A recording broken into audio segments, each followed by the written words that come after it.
The quiet psychology of compliance. A manager sends you a message on Friday afternoon.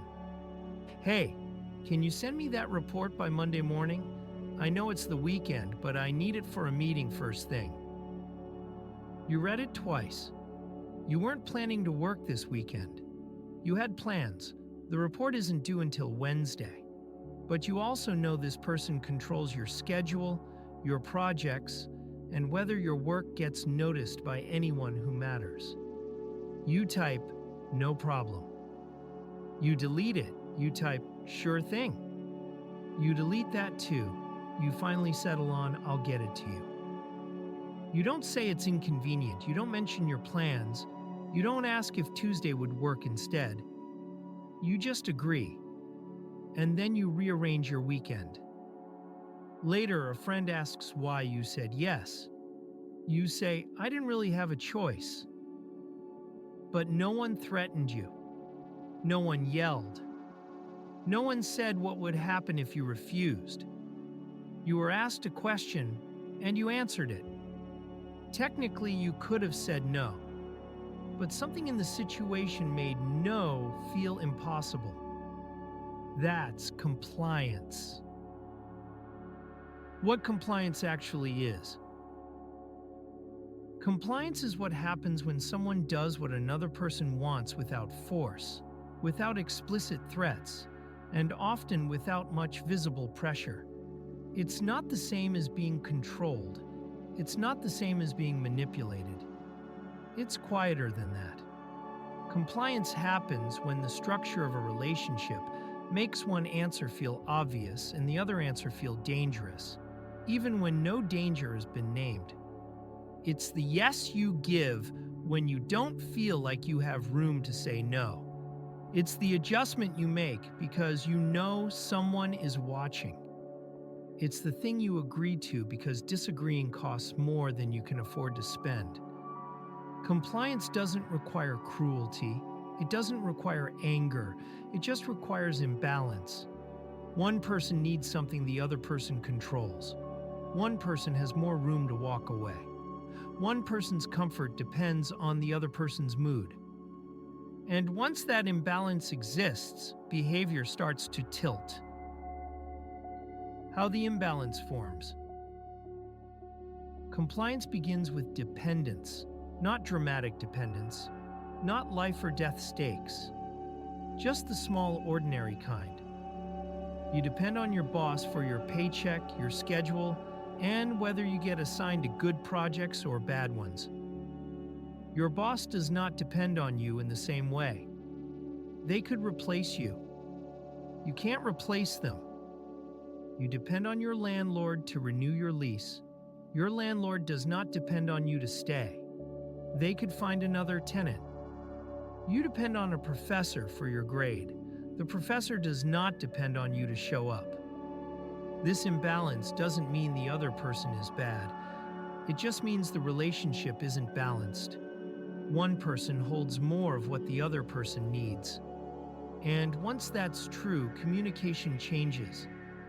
Let's say you work at a company, and your manager asks if you can stay late to finish something. If you say no, they might remember that. They might not assign you to the next big project. They might decide you're not a team player. They might not be angry. They might not even think about it consciously. But the fact that you said no becomes part of how they see you.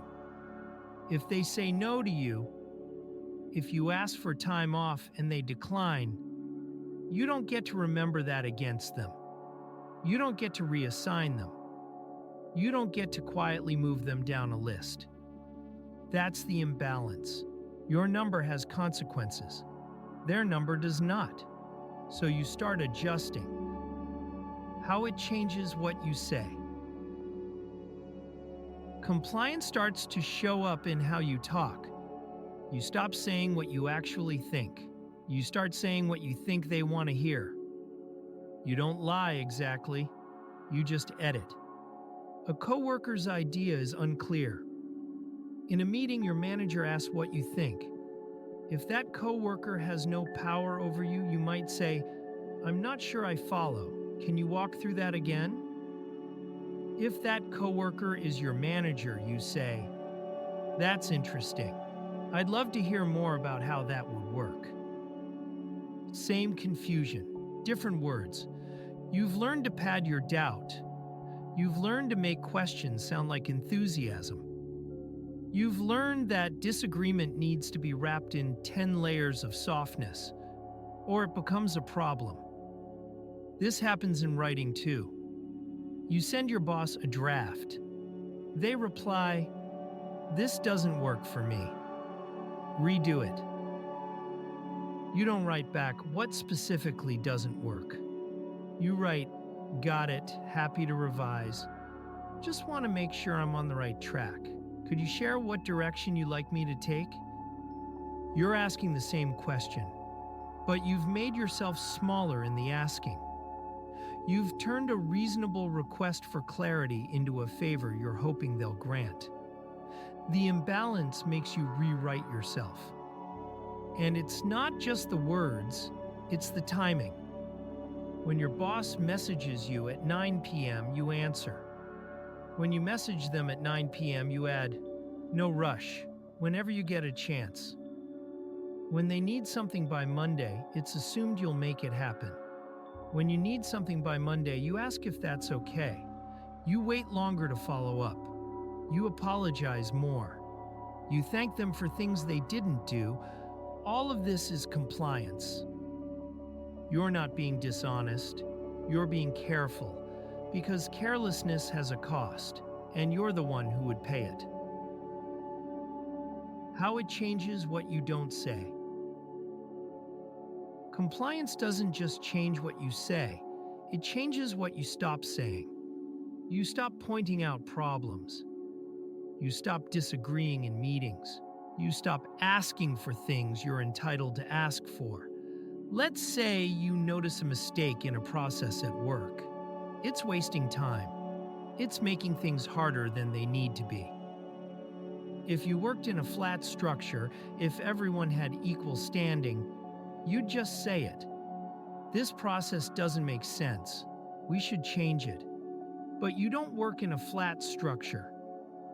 You work under someone who designed that process, or someone who approved it, or someone who has never questioned it. So you don't say anything. You don't stay quiet because you're afraid of being yelled at. You stay quiet because you've learned that pointing out problems makes you seem difficult. And being difficult makes you forgettable when good opportunities come up. So the problem stays. This happens with questions too. Your manager explains a new project. You don't understand part of it. You don't ask. Because asking makes you look slow. And looking slow makes you seem less capable. And seeming less capable means you get smaller assignments. So you nod. You say you're clear. You figure it out later on your own.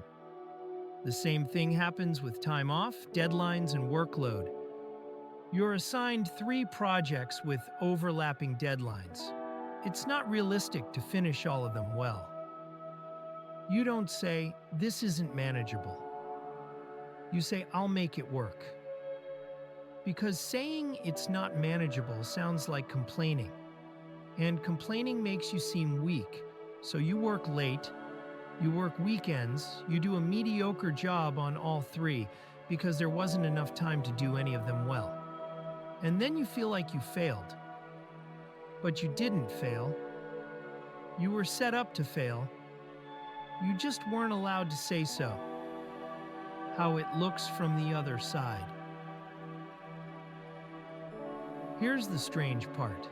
The person on the other side of this imbalance often doesn't see it. Your manager doesn't think they're pressuring you. They asked a question, you said yes. That feels like agreement. They don't notice that you edited your answer 4 times before sending it. They don't notice that you didn't ask for clarification even though you were confused. They don't notice that you rearranged your weekend without hesitation. To them, you seem cooperative, easy to work with, reliable. They might even think you prefer it this way because you never push back. You never say it's too much. You never ask for anything. And because you don't push back, they keep asking. Not because they're cruel, not because they want to exploit you, just because from where they're standing, everything seems fine. This is how workload creep happens. A manager assigns you one extra task. You handle it, so they assign another. You handle that too. Soon you're doing twice as much as you were hired to do, and they still think of it as reasonable, because you've never said it wasn't. The same thing happens with availability. You answer emails on weekends once, then twice. Then it becomes expected. Not because anyone told you it was required, just because you never stopped doing it. The manager doesn't think, I'm demanding weekend work. They think, this person is really responsive. From their side, your compliance looks like enthusiasm. How compliance gets mistaken for personality.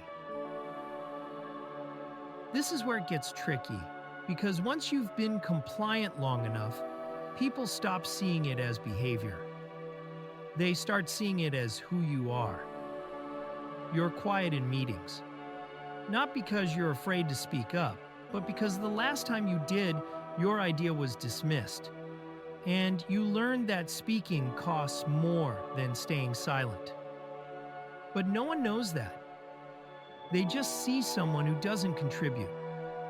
So they decide you're not a big picture thinker. They decide you're not leadership material. You don't ask for raises or promotions, not because you don't want them, but because you've learned that asking makes you seem entitled, and entitled people get quietly deprioritized. But no one knows that. They just see someone who isn't ambitious, so they stop considering you for bigger roles. You don't set boundaries around your time. Not because you don't value your time, but because every time you've tried, you've been made to feel like you are letting people down. But no one knows that. They just see someone who's always available, so they keep assuming you always will be. Your behavior gets read as preference. Your compliance gets read as contentment. And because people think you're content, they never ask if you're okay. They never check if the workload is sustainable. They never wonder if you're frustrated. This happens in relationships too. You've been agreeable for years. You've gone along with your partner's plans, their preferences, their schedule. Not because you didn't have your own needs, but because every time you voiced one, it turned into a conflict. And conflict felt worse than just letting it go. But your partner doesn't see that. They see someone who's easygoing, someone who doesn't have strong opinions, someone who's happy to follow their lead. And because that's what they see, they stop asking what you want. They assume you'll speak up if something matters. They assume your silence means agreement. But your silence doesn't mean agreement. It means you've learned that disagreement isn't safe. How the pattern sustains itself. Compliance doesn't just happen once, it builds. Every time you say yes when you want to say no, the next yes gets easier to expect. Every time you stay quiet when you have a concern, the assumption grows that you don't have concerns. Every time you adjust your behavior to keep someone else comfortable, it becomes harder to stop adjusting. Because now there's a baseline, and moving away from that baseline feels like a disruption. Let's say you've been responding to work emails within an hour for the past 6 months. One day you don't. You're busy, you're tired, you answer 4 hours later. Your manager doesn't say anything. but you feel it because you've created an expectation and now you've failed to meet it.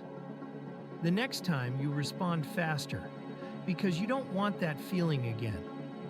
That's how compliance tightens. You're not being forced.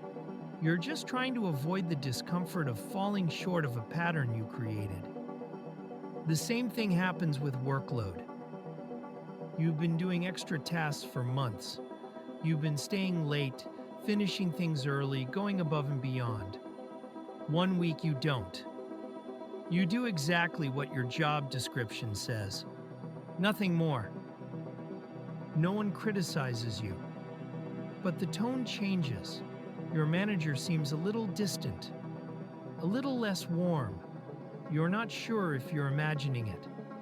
So the next week, you go back to doing extra because the distance felt like disapproval, and disapproval felt like danger. The pattern sustains itself because breaking it feels risky, and the longer it goes on, the harder it is to break. How it shows up in relationships. Compliance isn't just a workplace dynamic. It happens in relationships too. One partner earns more money, or owns the house, or has more social connections. That creates dependence. The other partner starts adjusting. They don't push back when plans change at the last minute. They don't complain when their preferences get overlooked. They don't bring up issues that might start a fight. Not because they don't care, but because caring out loud has consequences. If you depend on someone for housing, you don't risk making them angry. If you depend on someone for financial stability, you don't risk seeming ungrateful. If you depend on someone for your social life, you don't risk being difficult. So you comply, you go to the restaurant they chose, even though you don't like it. You watch the show they want to watch. You spend the weekend with their friends, and over time your preferences disappear. Not because you stopped having them, but because expressing them stopped feeling possible. Your partner doesn't notice, because to them everything seems fine. You're not arguing, you're not complaining, you seem happy, but you're not happy. You're just compliant. And the gap between how you feel and how you act gets wider. How compliance hides resentment. Compliance doesn't make the frustration go away. It just pushes it down. You say yes when you mean no. You agree when you disagree. You go along when you want to resist. And every time you do, a little resentment builds. You don't notice it at first, because each individual instance seems small. Answering one email on a Saturday, saying yes to one last-minute request, letting one comment slide. But resentment doesn't stay small. It accumulates. You start feeling tired in conversations with your manager. Not because the conversations are long, but because they require so much self-editing. You start feeling annoyed when your partner suggests plans. Not because the plans are bad, but because you never get to suggest anything. You start feeling invisible. Because you spent so long making yourself small that no one remembers you used to take up space. And the worst part is, you can't explain it. Because if someone asked, "What's wrong?" you wouldn't know where to start. You'd say, "Nothing." And you'd mean it, because there's no single thing. There's just 1,000 small moments where you disappeared a little bit. And now you're not sure how to come back. How people justify it. Compliance comes with a story you tell yourself. It's not that bad. Everyone deals with this. It's just part of the job. I'm being professional. I'm keeping the peace. These stories help you tolerate the imbalance. They make it feel reasonable. And sometimes they're true. Sometimes you are being professional.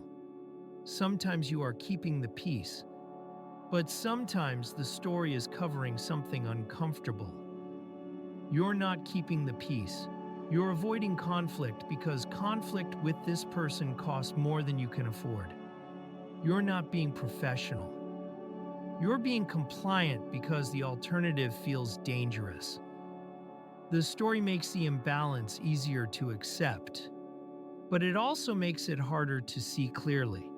Let's say you work late 3 nights this week because your manager needed something urgent. You tell yourself, that's just what good employees do. And maybe that's true, but it's also true that your manager didn't work late. It's also true that this is the 3rd week in a row. It's also true that you didn't get thanked.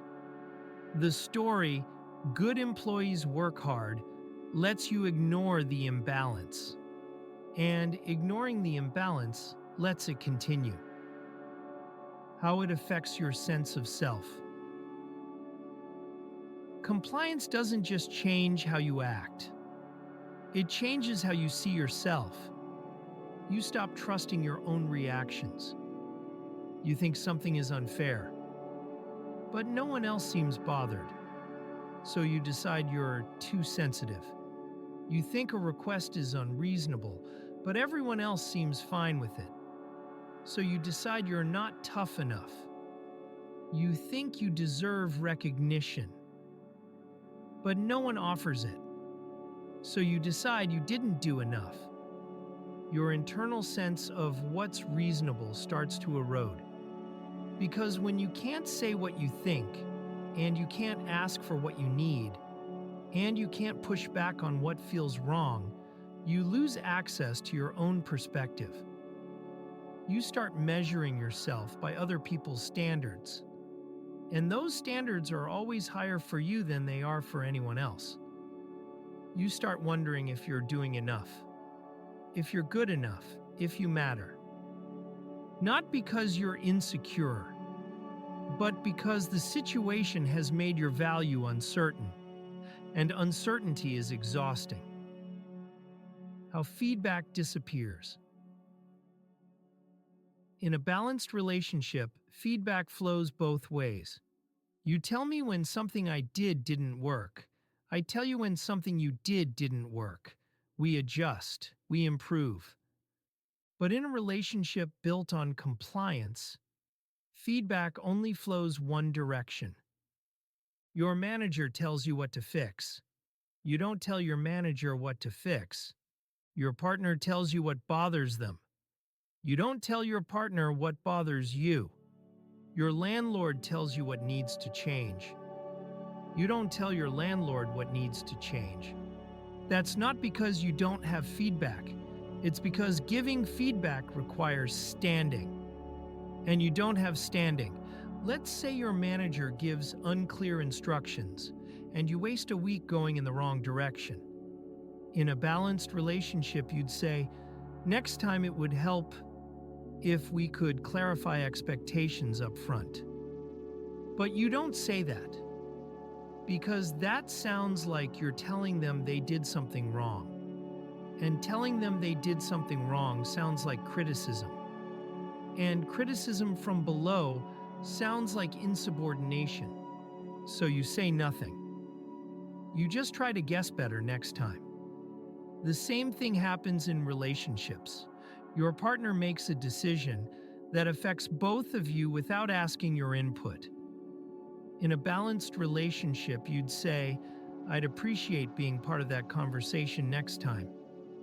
But you don't say that, because that sounds like you're accusing them of something, and accusations lead to defensiveness, and defensiveness leads to conflict, and conflict feels unbearable.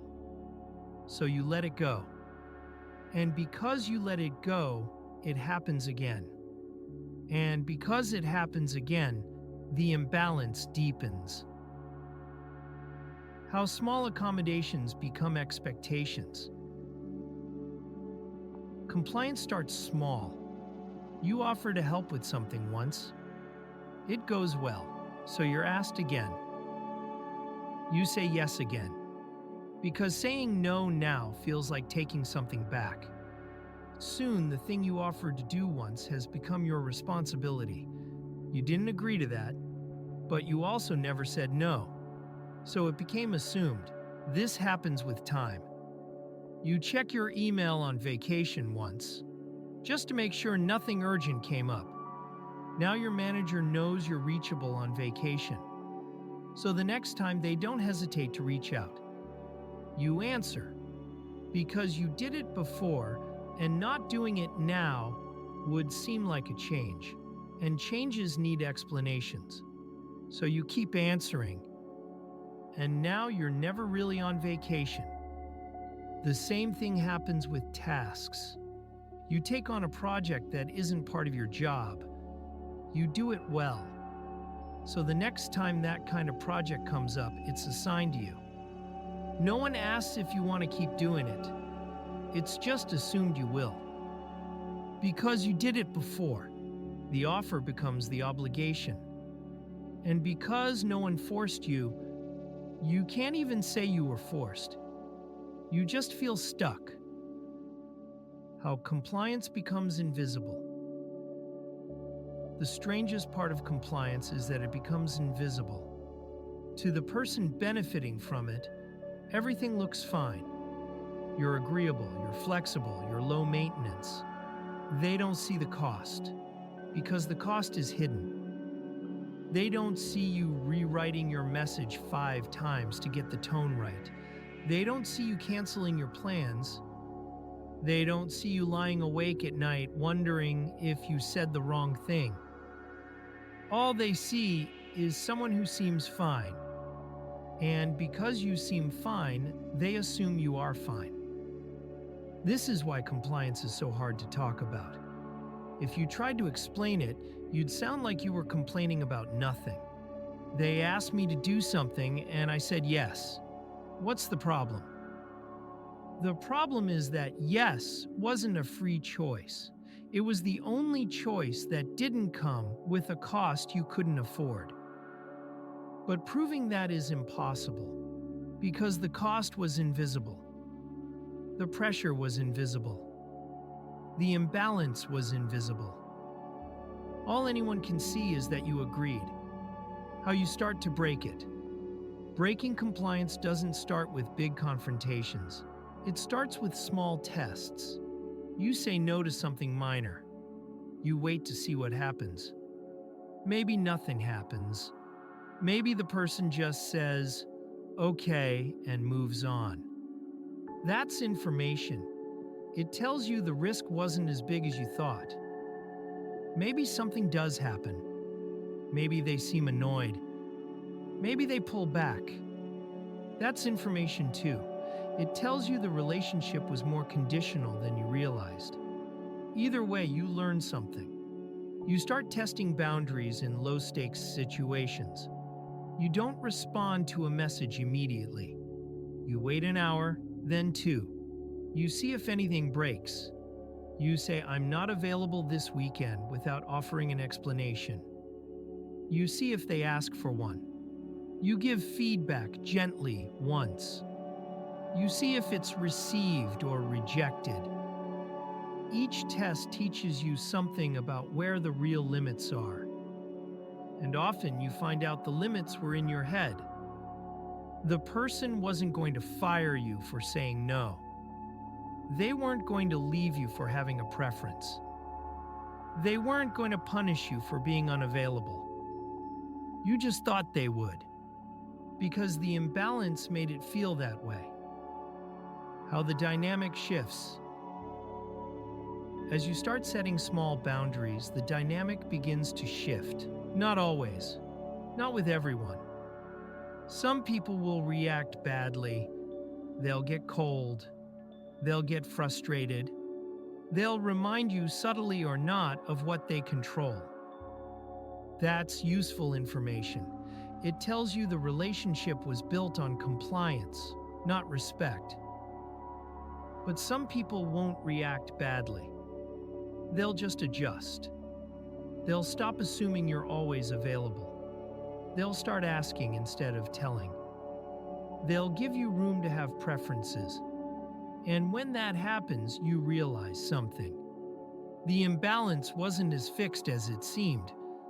It was maintained by behavior. And when the behavior changed, the imbalance started to fade. You're still in the same job. You still report to the same person. But the way you interact is different. Because you stopped making yourself small. And when you stop making yourself small, they stopped assuming you were. How it feels when it ends. When compliance ends, it doesn't feel like relief right away. It feels like risk, because you've spent so long managing someone else's comfort that stopping feels like abandonment. You feel guilty for saying no. You feel selfish for having preferences. You feel difficult for asking questions. But slowly, something else starts to happen. You stop rewriting every message. You stop bracing yourself before every conversation. You stop feeling like you're performing. And the space that opens up, where compliance used to be, starts to fill with something steadier. Not power, not control, just room to exist without constantly adjusting yourself. Closing reflection. Compliance is everywhere. It's in the emails you send at midnight. It's in the plans you agree to without wanting to. It's in the silence when you have something to say. It's not always wrong. Sometimes saying yes when you'd rather say no is just part of living with other people. But when yes is the only answer that feels safe, something has shifted. The relationship isn't balanced anymore. And the imbalance doesn't fix itself. It grows quietly. It shows up in how you talk, how you think, and how you see yourself. And the cost isn't loud. It's just a heaviness you carry. A sense that you're not quite there in your own life. Compliance doesn't require cruelty. It just requires imbalance. And once you see it, you start to notice it everywhere. In how people wait for approval before speaking. In how requests turn into expectations. In how silence gets mistaken for agreement. You start to notice who has room to say no and who doesn't. And you start to ask yourself where you've been saying yes when you didn't really want to. Not to blame yourself, not to blame anyone, just to see it clearly. Because once you see it, you can start to choose differently.